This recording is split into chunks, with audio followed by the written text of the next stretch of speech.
নমস্কার। আজ 22শে জুলাই বুধবার। আপনারা দেখছেন আজকের বাংলা। রাজ্য থেকে দেশ, দেশ থেকে বিশ্ব দেখে নেব আজকের সবচেয়ে গুরুত্বপূর্ণ 50টি তাজা খবর। তার আগে আপনি যদি আমাদের চ্যানেলে নতুন হয়ে থাকেন তাহলে ভিডিওটিকে লাইক, কমেন্ট এবং চ্যানেলটিকে সাবস্ক্রাইব করে আমাদের পাশে থাকুন। খবরের শুরুতে এক নজরে দেখে নেওয়া যাক আজকের শিরোনাম। তিনের ফর্মুলা পূরণের জল্পনার মাঝে মমতার মুখে তার নাম। মঞ্চের সেই মুখ আসতেই বড় চমক, নিশ্চিত হলো কালীঘাট। দরকারে দিল্লি অভিযান, অভিজিৎ দেবকেদের আন্দোলনের সঙ্গী হবেন মমতা। ককরোচদের নিয়ে বড় বার্তা তৃণমূল নেত্রী। আমার চেহারায় 50 জন 50 জায়গায় থাকবে। এবার বাংলায় ক্লোন রাজনীতি শুরু করবেন মমতা। অভূতপূর্ব পরিকল্পনা নেত্রী। ক্ষমা চেয়ে নাও অভিষেককে ডেডলাইন মদনের। লিফটে উঠে প্যারাশুটে নামা কটাক্ষ ফিরহাদের। চোরের রানী জুতোর মালাই প্রাপ্য। 21শে জুলাইয়ের আগেই মমতাকে কটাক্ষ শহীদ পরিবারে। শক্তিশালী বজ্রগর্ভ মেঘ জমছে ভারতের আকাশে। ইসরোর স্যাটেলাইটে ধরা পড়ল ভয়ঙ্কর রূপ। বাংলাতেও বড় প্রভাব। হঠাৎ গাড়ি থেকে নেমে পড়লেন মমতা। রবীন্দ্র সদনের সামনে এগিয়ে গেলেন ওসির দিকে। দিল্লিতে জল গড়াচ্ছে, শাহের আবেদনও মানলেন না রাহুল প্রিয়াঙ্কারা। 4 দাবিতে মোদির বাংলোর সামনে রাতভর ধর্ণা। সরকারি কর্মীদের বড় সুখবর, মার্চের মাধ্যমে সপ্তাহের 7ম বেতন কমিশন। কেন্দ্রের হারে ডিএর পাড়া কমানোর আশ্বাস শুভেন্দুর। বিজেপির কোন নেতা ফোন করবে না তার কাটতে থাকুন, বিদ্যুৎ কর্মীদের স্পষ্ট নির্দেশ মুখ্যমন্ত্রীর। মহাজাতি ছেড়ে এবার মিনারের মাঠে কংগ্রেসের সভায় মমতার ছবি। 21শে ত্রিমুখী লড়াইয়ে বড় চমক দিতে হলো হাতশিবি। মদন মিত্রের কাছে 10 কোটি টাকার ক্ষতিপূরণ দাবি করে আইনি নোটিশ পাঠালেন অভিষেক। আচমকা সভা ছেড়ে ছুটলেন কল্যাণ। কি এমন ঘটল 21শে জুলাইয়ের মঞ্চে? জানা গেল আসল কারণ। তৃণমূলের 1000 কোটির সুদ কোথায় গেল? শহীদ পরিবারকে প্রতি মাসে 10,000 টাকা দেওয়ার বিরাট ঘোষণা। জানা নেই আজকের পর তারা এই মঞ্চটাকে মিস করবেন। 21শের মঞ্চে মমতার পাশে শুধু অর্ণব ময়না। তারকাবিহীন সভা নিয়ে কি বললেন? 21শের সাজানো মঞ্চে দুষ্কৃতী তাণ্ডব। রাতভর বিড়লা তারামণ্ডলের সামনে পাহারায় মমতা অভিষেকরা। তরুণদের ভবিষ্যৎ নিয়ে ছিনিমিনি বরদাস্ত নয়। নিট প্রশ্নপত্র ফাঁস নিয়ে মুখ খুললেন মোদি। বিদ্যুৎ নিয়ে নতুন অ্যাপ সামনে আনলো শুভেন্দু সরকার। দারুণ সুফল পাবে আমজনতা। চুরির দিন চিরতরে শেষ। 21শে জুলাইয়ের মঞ্চ ভাঙচুর। হাইকোর্টের দ্বারস্থ হলো কালীঘাট তৃণমূল। কি পদক্ষেপ করেছে পুলিশ? জবাব তলব বিচারপতি। বিজেপি একা নয়, 21শে জুলাইয়ের মঞ্চ থেকে টার্গেট বদলে গেল অভিষেকের। তৃণমূল সাংসদের নতুন শত্রু কারা? দিল্লিতে ছাত্র বিক্ষোভে পুলিশের লাঠিচার্জ। প্রতিবাদের সরব ও অরিজিৎ লিখলেন, সব মনে রাখা হবে। রাজ্য সরকারি কর্মীদের কপাল খুলল। 20% ডিএ নিয়ে মুখ্যমন্ত্রীর বিরাট ঘোষণা। কবে পাচ্ছেন হাতে টাকা? কত বেতনে কে কতটা পাবেন? গ্রেপ্তারের কয়েক ঘন্টার মধ্যেই জামিন। আদালত থেকে বেরিয়ে কার নাম নিলেন তৃণমূল বিধায়ক। আমার পকেটের 42 লাখ টাকার ক্ষতিপূরণ থানা হয়েছে। মমতার কাছে টাকা ফেরত চাই। মমতাকে তোপ হুমায়ুনের। বরদাস্ত করবেন না বলেছিলেন শ্রমিক। 18 দিনের মাথায় কামারহাটির চেয়ারম্যান পদ থেকে ইস্তফা লকেটের দাদার। টেনে হিচড়ে বাসে তোলা হবে রাহুল প্রিয়াঙ্কাকে। প্রধানমন্ত্রীর বাড়ির সামনে চরম নাটকীয়তা। দুর্গাপুর কারখানা খুলছে শীঘ্রই। তাপস বললেন, বেঁচে থাকলে রতন টাটার পায়ে ধরতাম। 32 বছর পর মমতাকে ছেড়ে কংগ্রেসের মঞ্চে শহীদ কল্যাণের দাদা। কলকাতা এড়ালো একাধিক শহীদ পরিবার। বাংলা থেকে শুরু করে লড়াই হবে গোটা ভারতে। দিল্লিতে যুবদের উপর হামলায় ফুঁসে উঠলেন মমতা। পিএম সূর্যঘর যোজনায় ডবল লক্ষ্মী লাভ। কেন্দ্রের পাশাপাশি রাজ্যের তরফে ভর্তুকি ঘোষণা মুখ্যমন্ত্রীর। ঐতিহাসিক সিদ্ধান্ত শুভেন্দু অধিকারী। 1 সেপ্টেম্বর থেকে বাংলায় লক্ষ লক্ষ মানুষের ব্যাংক অ্যাকাউন্টে ঢুকবে বাড়তি টাকা। নজিরবিহীন নির্দেশিকা জারি। মুখ্যমন্ত্রীর ঘোষণার 24 ঘন্টার মধ্যেই পদক্ষেপ। এফআইআর এর পথে শহীদ বিশ্বনাথ রায়ের পরিবার। 21শে জুলাইয়ে অনেক বদল। এবছর কি পাতে পড়ল ডিম ভাত? জানুন নব তৃণমূলের মেনু। দিল্লির দিকে লাখো কৃষক। রাস্তাঘাট সিল। কিষানঘাটে মহাপঞ্চায়েতের হুঙ্কার। বড় মোড় নিলেন অন্নদাতারা। বিদ্যুৎ সাশ্রয়ের জোর। রাজ্যে বাড়বে সৌরশক্তির ব্যবহার। বিরাট ঘোষণা মুখ্যমন্ত্রীর। কত আর্থিক সহায়তা দেওয়া হবে জানেন? তৃণমূলের গৃহযুদ্ধের বাজিমাত কংগ্রেসে। শহীদ দিবসের 3 মঞ্চে বদলে গেল বাংলার রাজনৈতিক চিত্রপট। ক্ষমা করুন, আপনাদের আর প্রয়োজন নেই। দল ত্যাগীরা চাইলেও আর ফেরাবেন না, ঘোষণা মমতার। জেলা সফরে মমতা, ব্রিগেড চলোর ডাক কংগ্রেসের। গেরুয়া বাংলায় অক্সিজেন খোঁজার চেষ্টা। দেশ জুড়ে বাতিল হয়ে যাচ্ছে পুরনো প্যান কার্ড, আসছে নতুন, বদলে যাবে আপনার এতদিনের চেনা প্যান নম্বর, জেনে নিন। উনি হয়তো চান বুদ্ধদেবের অসমাপ্ত কাজ শুভেন্দু শেষ করুক। মীরা ভট্টাচার্যকে বেনজির আক্রমণ কল্যাণের। সুপ্রিম কোর্টের নির্দেশকে মান্যতা, মাদ্রাসা নিয়ে বড় সিদ্ধান্ত, শিক্ষক ও অশিক্ষক কর্মীদের সম্পূর্ণ তথ্য যাচাই। টানা মার্কিন হামলার পর এবার ইরানের পাল্টা আক্রমণ, কোন কোন মিত্র দেশের মার্কিন ঘাঁটিতে চলল হানা। শহীদ পরিবার না থাকলে তৃণমূলের এত বারবারন্ত হতো না, মেয়র রোডের সভা থেকে বললেন অনুব্রত মণ্ডল। নিট প্রশ্ন ফাঁস কি তবে ডালমিকুচ কালা? মোদির মুখে চরম হুঙ্কার, ফাঁস হল নেপথ্যের সবচেয়ে বড় রহস্য। বাড়ছে অনলাইন লুট, কলকাতায় ভয়ঙ্কর অভিজ্ঞতার শিকার চাকদহের যুবক, তদন্তে লালবাজার। বেড়ে গেল বার্ধক্য, বিধবা সহ একাধিক ভাতা, 1 সেপ্টেম্বর থেকে টাকা ঢুকবে অ্যাকাউন্টে, বড় ঘোষণা শুভেন্দুর। কর্মীদের আসতে বাধা দেওয়ার অভিযোগ কুণাল ঘোষের। লোক না হলে সবাই অভিযোগ করে, পাল্টা অরূপের। দেশের বিভিন্ন প্রান্তের অপরাধীদের সন্ধান পেতে নয়া প্রযুক্তি, ক্রাইম অ্যাক্ট নেটওয়ার্কের লালবাজার। বিনামূল্যে 300 ইউনিট বিদ্যুৎ, মমতার আমলের জট কাটিয়ে বঙ্গে চালু মোদির সূর্যঘর যোজনা। শিশুদের উস্কানি দেবেন না, সঠিক পথ দেখান। সিজেপির আন্দোলনে বড় আকার নিতেই নিট প্রশ্ন ফাঁস নিয়ে বড় বার্তা মোদি। চোখ রাখবো এবারের বিস্তারিত সংবাদে। তার আগে আপনি কোন জেলা থেকে আমাদের খবরটি দেখছেন জানাতে ভুলবেন না কমেন্ট বক্সে। রাজ্যের গণপরিবহনে এত বড় ধামাকা আগে কখনো হয়নি। 1000 নতুন বাস থেকে শুরু করে ওয়াটার মেট্রো, এমনকি বিনামূল্যে বাস সফর, একগুচ্ছ বিশাল ঘোষণা করল রাজ্য সরকার। এদিন নতুন বাস উদ্বোধনে শুভেন্দু অধিকারী জানালেন, দেশের 17তম রাজ্য হিসেবে পশ্চিমবঙ্গে চালু হতে যাচ্ছে ওয়াটার মেট্রো। শুধু তাই নয়, আগামী মার্চের মধ্যে রাজ্যের রাস্তায় নামবে 1000টি নতুন বাস। সেই সঙ্গে কেন্দ্র রাজ্যের 60:40 যৌথ অর্থায়নে পরিবেশ বান্ধব ই-বাস পরিষেবাও চালু হবে। মহিলাদের জন্য সবচেয়ে বড় স্বস্তির খবর, এবার জিরো ভ্যালু টিকিট ব্যবস্থা চালু হচ্ছে, যার ফলে মহিলা যাত্রীরা পাবেন গণপরিবহনের বিশেষ সুবিধা। 8 লক্ষ কোটি টাকা ঋণের বোঝা থাকা সত্ত্বেও সাধারণ মানুষের সুবিধায় কোনো আপোষ করতে রাজি নন নয়া মুখ্যমন্ত্রী। এছাড়া বিমানে যোগাযোগও বড় চমক রয়েছে। কেন্দ্রের সাহায্যে মালদা, বালুরঘাট ও পুরুলিয়ায় তৈরি হচ্ছে 3টি ডোমেস্টিক বিমানবন্দর এবং কল্যাণীতে তৈরি হবে অত্যাধুনিক মানের আন্তর্জাতিক বিমানবন্দর। তবে এও সত্যি যে চিংড়িঘাটায় বহুদিনের যানজট মাত্র 17 দিনের সামলে রেকর্ড করলেন শুভেন্দু অধিকারী। এই প্রসঙ্গে সরকারের দাবি, যোগাযোগে এই বিপ্লব রাজ্যে নতুন শিল্প কর্মসংস্থান আনবে। তবে শেষ পর্যন্ত এই প্রচেষ্টা কতদূর এগোয় এখন সেটাই দেখার। ক্ষমতা হারানোর পর এবারের 21শে জুলাইয়ের ছবিটা সম্পূর্ণ আলাদা। তৃণমূলের ঐতিহ্যবাহী ধর্মতলা বাদ দিয়ে খাস কলকাতায় আজ জোড়া শহীদ দিবস।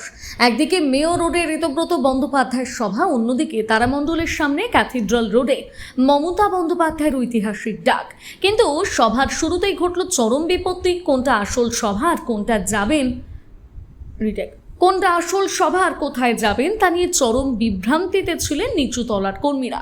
কারণ আদালতের অনুমতি নিয়ে মেয়র রোডে ঋতব্রত শিবির বেশ জাঁকজমক করে মঞ্চ বেঁধেছে, কিন্তু কাজের কাজ কিছুই হলো না। প্রথম দিকে বিভ্রান্ত হয়ে কিছু কর্মী মেয়র রোডে গিয়ে পৌঁছলেও কিছুক্ষণের মধ্যে ভুল ভাঙল তাদের। ফলে ঋতব্রতর সুর আর মঞ্চ চত্বর ছেড়ে চোখের নিমেষে জনতার ঢল নামালো তারামণ্ডলের দিকে। হ্যাঁ, মেয়র রোডের ফাঁপা মঞ্চকে বুড়ো আঙুল দেখিয়ে ঘাসফুলের সাধারণ সমর্থকরা সোজা হেঁটে চলে গেলেন ক্যাথিড্রাল রোডের দিকে। তবে কি ক্ষমতার অলিন্দে রদবদল হলেও সমর্থকদের হৃদয়ে বদল ঘটেনি? না, সেখানে আজও একছত্র রাজত্ব একমাত্র মমতা বন্দ্যোপাধ্যায়ের। কঠিন সময়ে দাঁড়িয়ে দল যখন ভাঙা গড়ার মধ্যে দিয়ে যাচ্ছে, তখনও নিচুতলার কর্মীদের সোজা বার্তা, নেত্রী শুধুই একজন। উল্লেখ্য, হাইকোর্টের নির্দেশে তারামণ্ডলের সামনে আয়োজিত মমতা বন্দ্যোপাধ্যায়ের সভা জনসমুদ্রে পরিণত। পৃথক সভা করে ঋতব্রত শিবির রাজনৈতিক নম্বর তোলার চেষ্টা করলেও 21শে রাজপথ কিন্তু স্পষ্ট বুঝিয়ে দিল, দলের কঠিন দিনেও ঘাসফুলের আবেগ আর বিকল্পহীন পরিচয়ের নাম একটাই, মমতা বন্দ্যোপাধ্যায়। আরও একটি বিষয় না বললেই নয়, কালীঘাটপন্থী তৃণমূলের তরফে অবশ্য এবারে কোনো খাবারের আয়োজন ছিল না। অন্যদিকে ঋতব্রত শিবিরে ডিম ভাত এবং সয়াবিনের ঢালাও আয়োজন করা হয়েছিল, কারণ রাজনীতির ময়দানে অনেকেই ভেবেছিলেন ডিম ভাতের আকর্ষণ না থাকলে হয়তো সভা ফাঁকা হয়ে যাবে। কিন্তু 21-এর রাজপথ প্রমাণ করে দিল, বিরিয়ানি বা ডিম ভাতের টোপ দিয়ে সাময়িক ভিড় জমানো গেলেও অনুভূতির টানে ওঠা জনস্রোতকে আটকানো যায় না। হ্যাঁ, এদিনের কোনো প্রলোভন ছাড়াই কর্মী সমর্থকদের বিপুল উপস্থিতি যেন তাই স্পষ্ট জানান দিলেন যে প্রতিকূল পরিস্থিতিতে তাদের আবেগ ও রাজনৈতিক আনুগত্য বিক্রি করাই নয়, তা স্রেফ নেত্রীর প্রতি অগাধ বিশ্বাসের উপর দাঁড়িয়ে রয়েছে।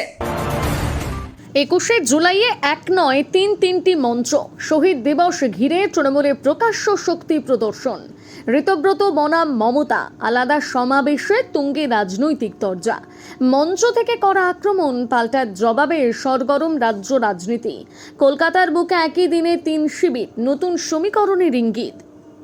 এবারের 21শে জুলাই শহীদ দিবস বাংলার রাজনীতিতে একেবারে ভিন্ন ছবি তুলে ধরল। যে দিনটি একসময় তৃণমূল কংগ্রেসের ঐক্য, শক্তি এবং রাজনৈতিক প্রভাবের প্রতীক হিসেবে পরিচিত ছিল, সেই দিনে এবার থেকে দেখা গেল সম্পূর্ণ ভিন্ন চিত্র। একই দিনে কলকাতায় 3টি আলাদা প্রান্তে পৃথকভাবে কর্মসূচি পালন করল ঋতব্রত বন্দ্যোপাধ্যায়ের নেতৃত্বাধীন তৃণমূলের একাংশ, মমতা বন্দ্যোপাধ্যায়ের নেতৃত্বাধীন কালীঘাট তৃণমূল এবং প্রদেশ কংগ্রেস। ফলে গোটা শহর জুড়ে রাজনৈতিক তরজা, পাল্টাপাল্টি বক্তব্য এবং শক্তি প্রদর্শনের আবহ তৈরি হয়। ময়দানের মেয়ো রোডে মহাত্মা গান্ধীর মূর্তির পাদদেশে আয়োজিত ঋতব্রত বন্দ্যোপাধ্যায়ের সভায় উপস্থিত ছিলেন ফিরহাদ হাকিম, স্নেহাশিস চক্রবর্তী, শিউলি সাহা, অরূপ চক্রবর্তী, অনুব্রত মণ্ডল, বিপ্লব মিত্র, জাভেদ খান, দেবাশিস কুমার, মদন মিত্র সহ একাধিক বর্ষীয়ান নেতা এবং 1993 সালের শহীদ পরিবারের সদস্যদের একাংশ। সভা মঞ্চ থেকে ঋতব্রত বন্দ্যোপাধ্যায় সাম্প্রতিক বছরগুলোতে 21শে জুলাই পালনের ধরন নিয়ে তীব্র সমালোচনা করেন। তার বক্তব্য, শহীদ দিবস কোনো রিয়ালিটি শো বা ক্যাটওয়াক নয়।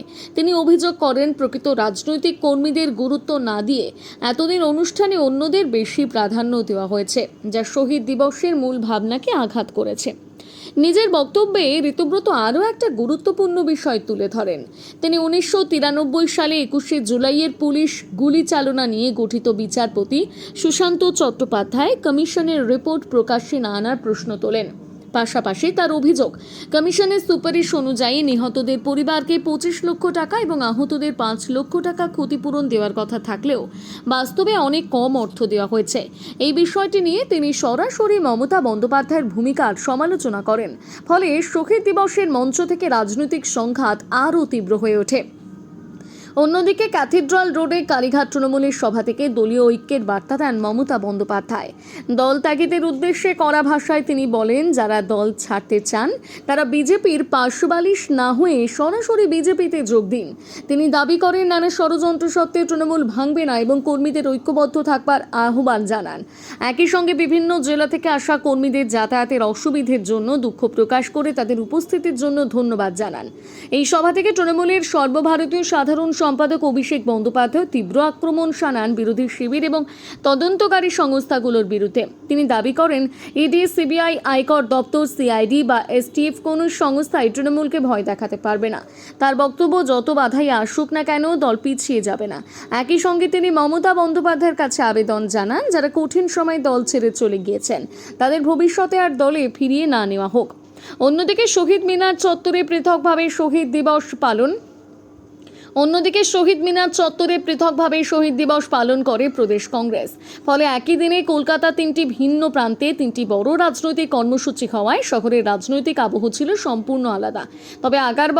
তবে আগের বছরের মতন গোটা শহর জুড়ে জনস্রোত বা বিশাল শক্তি প্রদর্শনের ছবি এদিন তেমন দেখা যায়নি, বরং 3টি পৃথক মঞ্চে বিভক্ত রাজনৈতিক বার্তাই বেশি গুরুত্ব পেয়েছে।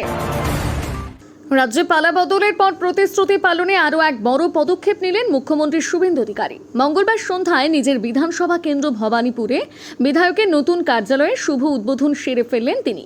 ভবানীপুরের চক্রবেড়িয়া এলাকায় 70 নম্বর ওয়ার্ডে তৈরি হয়েছে এই হাইটেক বিধায়ক সেবা কেন্দ্র। যদিও ভোটের আগে তৎকালীন বিরোধী দলনেতা তথা বর্তমান মুখ্যমন্ত্রী ঘোষণা করেছিলেন, রাজ্যের প্রতিটি ওয়ার্ডে এই ধরনের কার্যালয় খোলা হবে। আর সেই মতো এবার নিজেই উপস্থিত থেকে থেকে এই বিশেষ কার্যালয়ে দ্বারোদ্ঘাটন করলেন তিনি। এবারে বলে কি পরিষেবা মিলবে এই কার্যালয়ে। সাধারণ সমাধানে সরাসরি সমাধানের ঠিকানা। ভবানীপুরের সাধারণ মানুষ তাদের যে কোনো সমস্যা অভিযোগ সরাসরি গিয়ে জানাতে পারবেন। দায়িত্বপ্রাপ্ত প্রতিনিধি কার্যালয়ের সার্বক্ষণিক এক প্রতিনিধি থাকবেন, যিনি প্রতিটি সমস্যার উপর নজর রাখবেন। বিশেষ ফোন ও ইমেল দ্রুত যোগাযোগের জন্য চালু হচ্ছে নির্দিষ্ট ফোন নম্বর ও ইমেল আইডি। মুখ্যমন্ত্রীর সারপ্রাইজ ভিজিট। মুখ্যমন্ত্রী শুভেন্দু অধিকারী নিজেও মাঝে মাঝে এই কার্যালয়ে এসে বসে সাধারণ মানুষের কথা শুনবেন বলে জানা গিয়েছে। হ্যাঁ, যে ভবানীপুর এতদিন ঘাসফুল শিবিরের অভেদ্য দুর্গ আর মমতা ব্যানার্জির নিজের পাড়া বলে পরিচিত ছিল, আজ সেখানেই নিজস্ব কার্যালয় উদ্বোধন করছেন শুভেন্দু অধিকারী। রাজনীতিতে সময় যে কত বড় শিক্ষক তা ভবানীপুরের চক্রবেরিয়ার গলিতে আজ আরও একবার প্রমাণিত। দিদির নিজের পাড়ায় দাঁড়িয়ে আজ ক্ষমতার আসল রাশ কার হাতে তা যেন বেশ ঢাকঢোল পিটিয়ে দেখিয়ে দিচ্ছেন নন্দীগ্রামের ভূমিপুত্র। তবে এক সময় নিজের শক্ত ঘাঁটিতে বসে তৃণমূল নেতারা এখন জানলা দিয়ে এই কার্যালয় উদ্বোধন দেখা ছাড়া বোধহয় আর কিছুই করার নেই। যদিও এখন দেখার মমতার বাড়ির ঢিলছোড়া দূরত্বে তৈরি এই কার্যালয় থেকে আগামী দিনে কোন রাজনীতির নতুন বাতাস বয়। রাজ্যে পালা বদলের পর প্রতিশ্রুতি পালনে আরও এক বড় পদক্ষেপ নিলেন মুখ্যমন্ত্রী শুভেন্দু অধিকারী। মঙ্গলবার সন্ধ্যায় নিজের বিধানসভা কেন্দ্র ভবানীপুরে বিধায়কের নতুন কার্যালয়ের শুভ উদ্বোধন সেরে ফেললেন তিনি। ভবানীপুরের চক্রবেরিয়া এলাকায় ৭০ নম্বর ওয়ার্ডে তৈরি হয়েছে এই হাইটেক বিধায়ক সেবা কেন্দ্র। যদিও ভোটের আগে তৎকালীন বিরোধী দলনেতা তথা বর্তমান মুখ্যমন্ত্রী ঘোষণা করেছিলেন রাজ্যের প্রতিটি ওয়ার্ডে এই ধরনের কার্যালয় খোলা হবে, আর সেই মতো এবার নিজেই উপস্থিত থেকে এই বিশেষ কার্যালয়ে দ্বারোদ্ঘাটন করলেন তিনি। এবারে বলে কি পরিষেবা মিলবে এই কার্যালয়ে। সাধারণ সমাধানে সরাসরি সমাধানের ঠিকানা। ভবানীপুরের সাধারণ মানুষ তাদের যে কোনো সমস্যা অভিযোগ সরাসরি গিয়ে জানাতে পারবেন। দায়িত্বপ্রাপ্ত প্রতিনিধি কার্যালয়ের সার্বক্ষণিক এক প্রতিনিধি থাকবেন, যিনি প্রতিটি সমস্যার উপর নজর রাখবেন। বিশেষ ফোন ও ইমেল দ্রুত যোগাযোগের জন্য চালু হচ্ছে নির্দিষ্ট ফোন নম্বর ও ইমেল আইডি। মুখ্যমন্ত্রীর সারপ্রাইজ ভিজিট। মুখ্যমন্ত্রী শুভেন্দু অধিকারী নিজেও মাঝে মাঝে এই কার্যালয়ে এসে বসে সাধারণ মানুষের কথা শুনবেন বলে জানা গিয়েছে। হ্যাঁ, যে ভবানীপুর এতদিন ঘাসফুল শিবিরের অভেদ্য দুর্গ আর মমতা ব্যানার্জির নিজের পাড়া বলে পরিচিত ছিল, আজ সেখানেই নিজস্ব কার্যালয় উদ্বোধন করছেন শুভেন্দু অধিকারী। রাজনীতিতে সময় যে কত বড় শিক্ষক তা ভবানীপুরের চক্রবেরিয়ার গলিতে আজ আরও একবার প্রমাণিত। দিদির নিজের পাড়ায় দাঁড়িয়ে আজ ক্ষমতার আসল রাশ কার হাতে তা যেন বেশ ঢাকঢোল পিটিয়ে দেখিয়ে দিচ্ছেন নন্দীগ্রামের ভূমিপুত্র। তবে এক সময় নিজের শক্ত ঘাঁটিতে বসে তৃণমূল নেতারা এখন জানলা দিয়ে এই কার্যালয় উদ্বোধন দেখা ছাড়া বোধহয় আর কিছুই করার নেই। যদিও এখন দেখার মমতার বাড়ির ঢিলছোড়া দূরত্বে তৈরি এই কার্যালয় থেকে আগামী দিনে কোন রাজনীতির নতুন বাতাস বয়। 21শে জুলাইয়ে এক নয় তিনটি মঞ্চ। শহীদ দিবস ঘিরে তৃণমূলের প্রকাশ্য শক্তি প্রদর্শন। ঋতব্রত বনাম মমতা আলাদা সমাবেশে তুঙ্গে রাজনৈতিক তরজা। মঞ্চ থেকে করা আক্রমণ পাল্টা জবাবে সরগরম রাজ্য রাজনীতি। কলকাতার বুকে একই দিনে 3 শিবির, নতুন সমীকরণের ইঙ্গিত। এবারের 21শে জুলাই শহীদ দিবস বাংলার রাজনীতিতে একেবারে ভিন্ন ছবি তুলে ধরল। যে দিনটি একসময় তৃণমূল কংগ্রেসের ঐক্য, শক্তি এবং রাজনৈতিক প্রভাবের প্রতীক হিসেবে পরিচিত ছিল, সেই দিনে এবার থেকে দেখা গেল সম্পূর্ণ ভিন্ন চিত্র। একই দিনে কলকাতায় 3টি আলাদা প্রান্তে পৃথকভাবে কর্মসূচি পালন করল ঋতব্রত বন্দ্যোপাধ্যায়ের নেতৃত্বাধীন তৃণমূলের একাংশ, মমতা বন্দ্যোপাধ্যায়ের নেতৃত্বাধীন কালীঘাট তৃণমূল এবং প্রদেশ কংগ্রেস। ফলে গোটা শহর জুড়ে রাজনৈতিক তরজা, পাল্টাপাল্টি বক্তব্য এবং শক্তি প্রদর্শনের আবহ তৈরি হয়। ময়দানের মেয়ো রোডে মহাত্মা গান্ধীর মূর্তির পাদদেশে আয়োজিত ঋতব্রত বন্দ্যোপাধ্যায়ের সভায় উপস্থিত ছিলেন ফিরহাদ হাকিম, স্নেহাশিস চক্রবর্তী, শিউলি সাহা, অরূপ চক্রবর্তী, অনুব্রত মণ্ডল, বিপ্লব মিত্র, জাভেদ খান, দেবাশিস কুমার, মদন মিত্র সহ একাধিক বর্ষীয়ার নেতা এবং 1993 সালের শহীদ পরিবারের সদস্যদের একাংশ। সভা মঞ্চ থেকে ঋতব্রত বন্দ্যোপাধ্যায় সাম্প্রতিক বছরগুলোতে 21শে জুলাই পালনের ধরন নিয়ে তীব্র সমালোচনা করেন। তার বক্তব্য, শহীদ দিবস কোনো রিয়ালিটি শো বা ক্যাটওয়াক নয়। তিনি অভিযোগ করেন প্রকৃত রাজনৈতিক কর্মীদের গুরুত্ব না দিয়ে এতদিন অনুষ্ঠানে অন্যদের বেশি প্রাধান্য দেওয়া হয়েছে, যা শহীদ দিবসের মূল ভাবনাকে আঘাত করেছে। নিজের বক্তব্যে ঋতুব্রত আরও একটা গুরুত্বপূর্ণ বিষয় তুলে ধরেন। তিনি 1993 সালে 21শে জুলাইয়ের পুলিশ গুলি চালনা নিয়ে গঠিত বিচারপতি সুশান্ত চট্টোপাধ্যায় কমিশনের রিপোর্ট প্রকাশ্যে না আনার প্রশ্ন তোলেন। পাশাপাশি তার অভিযোগ, কমিশনের সুপারিশ অনুযায়ী নিহতদের পরিবারকে 25 লক্ষ টাকা এবং আহতদের 5 লক্ষ টাকা ক্ষতিপূরণ দেওয়ার কথা থাকলেও বাস্তবে অনেক কম অর্থ দেওয়া হয়েছে। এই বিষয়টি নিয়ে তিনি সরাসরি মমতা বন্দ্যোপাধ্যায়ের ভূমিকার সমালোচনা করেন। ফলে শহীদ দিবসের মঞ্চ থেকে রাজনৈতিক সংঘাত আরও তীব্র হয়ে ওঠে। অন্যদিকে ক্যাথিড্রাল রোডে কালীঘাট তৃণমূলের সভা থেকে দলীয় ঐক্যের বার্তা দেন মমতা বন্দ্যোপাধ্যায়। দল ত্যাগীদের উদ্দেশ্যে কড়া ভাষায় তিনি বলেন, যারা দল ছাড়তে চান তারা বিজেপির পার্শ্ববালিশ না হয়ে সরাসরি বিজেপিতে যোগ দিন। তিনি দাবি করেন, নানা ষড়যন্ত্র সত্ত্বেও তৃণমূল ভাঙবে না এবং কর্মীদের ঐক্যবদ্ধ থাকবার আহ্বান জানান। একই সঙ্গে বিভিন্ন জেলা থেকে আসা কর্মীদের যাতায়াতের অসুবিধের জন্য দুঃখ প্রকাশ করে তাদের উপস্থিতির জন্য ধন্যবাদ জানান।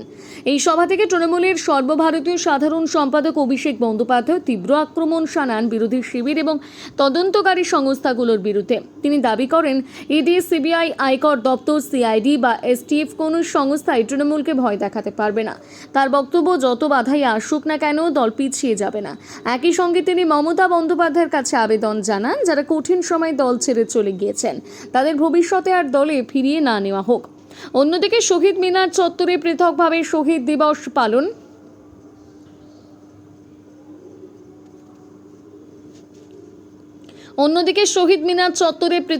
শহীদ দিবস পালন করে প্রদেশ কংগ্রেস। ফলে একই দিনে কলকাতা 3টি ভিন্ন প্রান্তে 3টি বড় রাজনৈতিক কর্মসূচি হওয়ায় শহরের রাজনৈতিক আবহ ছিল সম্পূর্ণ আলাদা। তবে আগের বছরের মতন গোটা শহর জুড়ে জনস্রোত বা বিশাল শক্তি প্রদর্শনের ছবি এদিন তেমন দেখা যায়নি, বরং 3টি পৃথক মঞ্চে বিভক্ত রাজনৈতিক বার্তাই বেশি গুরুত্ব পেয়েছে। গ্রামের দিকে এখনো বিদ্যুৎ চুরির ঘটনা ঘটে আকছার। অনেক ক্ষেত্রে বিদ্যুৎ দপ্তরে অভিযোগ জমা পড়ে, কিন্তু তার কতটা সমাধান হয় তার সে অর্থে কোনো তথ্য এতদিন মিলত না। সেই সব ঠিক মাথায় রেখে বিদ্যুৎ প্রহরী অ্যাপ চালুর সিদ্ধান্ত নিয়েছে রাজ্য সরকার। মঙ্গলবার বিকেলে বিদ্যুৎ ভবন থেকে এই অ্যাপের উদ্বোধন করলেন মুখ্যমন্ত্রী। বলেন, এই অ্যাপেই বিদ্যুৎ চুরি সংক্রান্ত যাবতীয় অভিযোগ জানতে পারবেন। দ্রুততার সঙ্গে তার সমাধান করা হবে। বিদ্যুৎ দপ্তর অত্যন্ত গুরুত্বপূর্ণ। আগামীতে আরও একাধিক কাজ করা হবে, তা নিয়ে আলোচনা করা হবে। এরপরে তিনি বলেন, বিদ্যুৎ চুরি জিরো করতে হবে। ফ্যাক্টরিগুলোতে বকেয়া বিলের ক্ষেত্রে জিরো টলারেন্স নীতি। অনেক কমার্শিয়াল বিল্ডিংয়ে বিদ্যুৎ বিল পেন্ডিং রয়েছে। অধিকাংশ ক্ষেত্রে মালিকরা নেতা ঘনিষ্ঠ, কিন্তু ওসবে হবে না। বকেয়া বিল আদায় করুন, নোটিশ পাঠান, তবে ডোমেস্টিকের ক্ষেত্রে মানবিক হন। পাস্ট রেকর্ড দেখে সিদ্ধান্ত নিতে হবে। অনুষ্ঠান থেকে বিদ্যুৎ দপ্তরে নিয়োগে কারচুপি নিয়ে মুখ খোলেন তিনি। বলেন, নিয়োগের একটা নিয়ম থাকা উচিত। একজন মন্ত্রী যদি এসে কাউকে বলে আমার লোক দেখে নিতে, তাহলে দেখবে না এমন সাধ্যকার। কিন্তু আমি চাই না এইভাবে নিয়োগ হোক। পড়াশুনো শেষ করে সকলকে সঠিক পথে চাকরি পেতে হবে। এরপরই বড় ঘোষণা করলেন মুখ্যমন্ত্রী।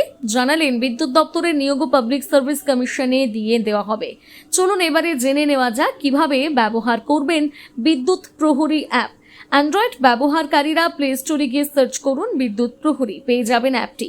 প্রথমে সেটি ইনস্টল করুন। অ্যাপটি খুললে স্ক্রিনে ভেসে উঠবে বেশ কয়েকটি অপশন। ঠিক কী অভিযোগ তা জানতে পারবেন। পাশাপাশি আগেই অভিযোগের বর্তমান স্ট্যাটাস দেখতে পারবেন। জানা গিয়েছে, বিদ্যুৎ চুরি বা হুকিংয়ের অভিযোগকারীর নাম ও পরিচয় সম্পূর্ণ গোপন রাখা থাকবে। 24 ঘন্টা অ্যাপে নজরদারি চালাবে কর্মীরা। ফলে অভিযোগ জমা পড়ার সঙ্গে সঙ্গে ব্যবস্থা নেওয়া হবে। শুভেন্দু অধিকারীর বক্তব্যের মূল সুর হলো বিদ্যুৎ পরিষেবার স্বচ্ছতা ও জবাবদিহি বাড়ানো প্রয়োজন। তার দাবি, দীর্ঘদিন ধরে বিদ্যুৎ চুরি, বকেয়া আদায় বৈষম্য এবং কিছু ক্ষেত্রে প্রশাসনিক গাফিলতির কারণে রাজ্যের বিদ্যুৎ ব্যবস্থার উপর অতিরিক্ত চাপ তৈরি হয়েছে। এসব বিষয়ে সরকারকে কঠোর পদক্ষেপ নেওয়ার আহ্বান জানিয়েছেন তিনি। অন্যদিকে রাজ্য সরকারও বিদ্যুৎ চুরি রুখতে জিরো টলারেন্স নীতির কথা জানিয়েছে। সরকারের বক্তব্য, বিদ্যুৎ চুরি শুধু রাজস্ব ক্ষতি নয়, সৎ গ্রাহকদের উপর অতিরিক্ত আর্থিক বোঝা তৈরি করে। তাই স্মার্ট মিটার বসানো, বকেয়া আদায় এবং নজরদারি আরও জোরদার করা হবে। বিদ্যুৎ চুরিতে বা ডিজিটাল নজরদারি, বিদ্যুৎ প্রহরী অ্যাপ উদ্বোধন শুভেন্দুর। বাংলায় বিদ্যুৎ চুরি ও হুকিং রুখতে এবার প্রযুক্তির সাহায্য নিল রাজ্য সরকার। মঙ্গলবার সল্টলেকের বিদ্যুৎ ভবন থেকে বিদ্যুৎ প্রহরী নামে একটি বিশেষ অ্যাপের উদ্বোধন করলেন মুখ্যমন্ত্রী শুভেন্দু অধিকারী। অ্যাপের মাধ্যমে সাধারণ মানুষ সরাসরি বিদ্যুৎ চুরি সংক্রান্ত অভিযোগ জানাতে পারবেন। অভিযোগ পাওয়ার পর দ্রুত পদক্ষেপ করার আশ্বাস দিয়েছে সরকার। রাজ্যের বিভিন্ন প্রান্তে, বিশেষত প্রত্যন্ত গ্রামীণ এলাকায় এখনও হুকিং এবং বেআইনি বিদ্যুৎ সংযোগের অভিযোগ প্রায়ই সামনে আসে। এতদিন বিদ্যুৎ দপ্তরে অভিযোগ জানানো হলেও তার ভিত্তিতে কি ব্যবস্থা নেওয়া হয়েছে সেই সংক্রান্ত তথ্য সবসময় অভিযোগকারীদের কাছে পৌঁছতো না। এই সমস্যা দূর করতে বিদ্যুৎ প্রহরী অ্যাপ চালু করেছে বলে জানিয়েছে সরকার। অ্যাপের উদ্বোধন করে মুখ্যমন্ত্রী বলেন, বিদ্যুৎ চুরি সংক্রান্ত যাবতীয় অভিযোগ এই অ্যাপের মাধ্যমে জানানো যাবে। অভিযোগের দ্রুত সমাধান করা হবে। বিদ্যুৎ দপ্তরকে অত্যন্ত গুরুত্বপূর্ণ বলে উল্লেখ করে তিনি জানান, আগামী দিনে এই ক্ষেত্রের উন্নয়নে আরও একাধিক পদক্ষেপ করা হবে। বিদ্যুৎ চুরির বিরুদ্ধে কঠোর অবস্থানের কথা স্পষ্ট করেন মুখ্যমন্ত্রী। তার নির্দেশ, রাজ্যে বিদ্যুৎ চুরি সম্পূর্ণ বন্ধ করতে হবে। শিল্প প্রতিষ্ঠান ও বাণিজ্যিক ভবনগুলোর বকেয়া বিদ্যুৎ বিল আদায়ের ক্ষেত্রে জিরো টলারেন্স নীতি অনুসরণ করতে হবে। মুখ্যমন্ত্রীর অভিযোগ, বহু কারখানা ও বাণিজ্যিক ভবনে বিপুল পরিমাণ বিদ্যুৎ বিল বকেয়া রয়েছে। কোনো মালিক রাজনৈতিকভাবে প্রভাবশালী বা কোনো নেতার ঘনিষ্ঠ হলেও তাকে ছাড়া দেওয়া যাবে না বলে স্পষ্ট করেন তিনি। বকেয়া বিল আদায়ে দ্রুত নোটিশ পাঠানোর নির্দেশ দেন মুখ্যমন্ত্রী। তবে গৃহস্থ গ্রাহকদের ক্ষেত্রে কিছুটা মানবিক দৃষ্টিভঙ্গি নেওয়ার পরামর্শ দিয়েছে শুভেন্দু অধিকারী। তার বক্তব্য, কোনো পরিবার আর্থিক সমস্যার কারণে বিল মেটাতে না পারলে তাদের অতীতের বিল পরিশোধের রেকর্ড খতিয়ে দেখে সিদ্ধান্ত নিতে হবে। এদিন বিদ্যুৎ দপ্তরে নতুন নিয়োগ নিয়ে গুরুত্বপূর্ণ ঘোষণা করেছেন। বিদ্যুৎ পরিষেবাকে আরও কার্যকর করতে প্রয়োজনীয় শূন্যপদ দ্রুত পূরণের উদ্যোগ নেওয়া হবে বলেও জানিয়েছে। রাজ্য সরকারি কর্মীদের কপাল খুলল। 20% ডিএ নিয়ে মুখ্যমন্ত্রীর বিরাট ঘোষণা। কবে পাচ্ছেন হাতে টাকা, কত বেতনে কে কত পাবেন? রাজ্য সরকারি কর্মচারীদের বহুদিনের বকেয়া মহার্ঘ ভাতা মেটানো নিয়ে অবশেষে বড় পদক্ষেপ নিলেন মুখ্যমন্ত্রী শুভেন্দু অধিকারী। কর্মচারীদের দেওয়া প্রতিশ্রুতি রক্ষা করে তিনি ঘোষণা করেছেন যে পূর্বের ঘোষিত 20% ডিএ আগামী অক্টোবর মাসে সরকারি কর্মীদের অ্যাকাউন্টে পৌঁছে যাবে। শুধু তাই নয়, কেন্দ্র ও রাজ্যের মধ্যে ডিএর যে ফারাক রয়েছে তাও ধাপে ধাপে মিটিয়ে দেওয়ার আশ্বাস দিয়েছেন মুখ্যমন্ত্রী। দীর্ঘদিন ধরে মহার্ঘ ভাতা বৃদ্ধি এবং বকেয়া মেটানোর দাবিতে সরব ছিলেন রাজ্য সরকারি কর্মচারীরা। বর্তমানে কেন্দ্রীয় সরকারি কর্মচারীদের তুলনায় রাজ্য সরকারি কর্মীদের ডিএর ফারাক প্রায় 42% গিয়ে পৌঁছেছে। এই বিশাল ব্যবধান নিয়ে কর্মী সংগঠনগুলোর আন্দোলন এবং আইনি লড়াই দীর্ঘ থেকে দীর্ঘতর চলছে। শেষ পর্যন্ত সুপ্রিম কোর্টের স্পষ্ট নির্দেশ ও গাইডলাইনকে সম্মান জানিয়ে রাজ্য সরকার বকেয়া মেটানোর প্রক্রিয়া আনুষ্ঠানিকভাবে শুরু করল। সরকারের এই সিদ্ধান্তকে কেন্দ্র করে প্রশাসনিক মহলে স্বস্তির হাওয়া বইছে। মুখ্যমন্ত্রী স্পষ্ট জানিয়েছে, সরকারি কর্মচারীরা রাজ্য প্রশাসনের মূল চালিকা শক্তি। তাদের বেতন, সুযোগ সুবিধা এবং বকেয়া পাওনা নিয়ে সরকার আন্তরিকভাবে চিন্তাভাবনা শুরু করেছে। অক্টোবরের উৎসবের মরশুমের আগেই 20% ডিএ কর্মীদের হাতে পৌঁছে দেওয়া হবে, যা শারদ উৎসবের মুখে কর্মচারীদের মুখে হাসি ফোটাবে। বাকি 42% বিশাল ব্যবধান কিভাবে মেটানো হবে তা নিয়ে স্পষ্ট রূপরেখার আভাস দিয়েছেন মুখ্যমন্ত্রী। তিনি জানান, একবারে পুরো বকেয়া মেটানো রাজ্য রাজকোষের ওপর চাপ সৃষ্টি হতে পারে। তাই পর্যায়ক্রমে ধীরে ধীরে বাকি সমস্ত বকেয়া ডিএ মিটিয়ে ফেলা হবে। আগেই জল্পনা ছিল যে চলতি মাসের তৃতীয় সপ্তাহে সুপ্রিম কোর্টে ফের এই মামলার শুনানি হতে পারে। সেই দিনক্ষণ স্পষ্ট করে দিলেন মামলাকারী মূল সংগঠন confederation of state government employees. আগামী 23শে জুলাই দুপুর 2টোয় শীর্ষ আদালতে এই মামলার পরবর্তী শুনানি নির্ধারিত হয়েছে।